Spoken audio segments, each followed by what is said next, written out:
সামাজিক যোগাযোগ মাধ্যম ফেসবুকের ভার্চুয়াল জগতে হওয়া প্রেম থেকে বাস্তব জীবনে ৭ পাকে বাধা পড়েছেন নাজমিন আক্তার লিজা ও চীনের নাগরিক ওয়াং সুলিন।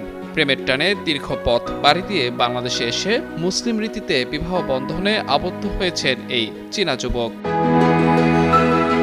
নেত্রকোনার মোহনগঞ্জ পৌর শহরের দৌলতপুর এলাকার বাসিন্দা ও স্থানীয় ফার্নিচার ব্যবসায়ী মোহাম্মদ নাজিমউদ্দিনের মেয়ে নাজমিন আক্তার লিজা। তিনি মোহনগঞ্জ সরকারি কলেজে স্নাতক ২য় বর্ষের শিক্ষার্থী। লিজার বাবা জানান, তাদের বিষয়টি জানার পর দুই পরিবারই ইতিবাচক সাড়া দেয়। ফেসবুকের মাধ্যমে আমার সাথে পরিচয় হয় এবং ওনার গার্জিয়ানের সাথে আমার কথা হওয়ার পরে দেখা গেছে তাদের সাথে কথাবার্তার পরে তারা ছেলেকে আমার মাধ্যমে আমার কাছে সরাসরি পাঠানো হয়েছে।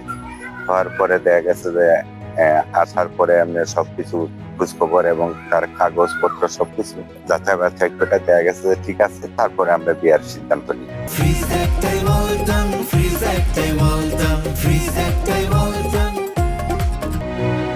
চীনের লুবেই প্রদেশের লোরাং শহরের বাসিন্দা ওয়াং সুলিন পেশায় একজন রেস্তোরাঁ ব্যবসায়ী। তবে ওয়াং সুলিন বর্তমানে ইসলাম ধর্ম গ্রহণ করে নতুন নাম ধারণ করেছেন মোহাম্মদ নুরউদ্দিন। নতুন এই দম্পতিকে অভিনন্দন জানিয়েছেন স্থানীয়রা।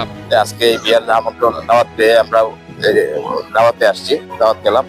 আমার এলাকাতে একটা বিয়ে হইতেছে, খুব সুন্দর, আর সবাই এটা নিয়ে আনন্দ করতেছি। আমরা মেয়েরাও অনেক আনন্দ উৎসব করতেছে। ভিনদেশি জামাইয়ের আগমনকে কেন্দ্র করে মোহনগঞ্জের দৌলতপুরে উৎসব মুখর পরিবেশের সৃষ্টি হয়। চীনা যুবককে এক নজর দেখতে এবং তার সঙ্গে ছবি তুলে সামাজিক মাধ্যমে শেয়ার করতে ভিড় জমান অনেকেই। মাহমুদুর রহমান, যুগান্তর নিউজ।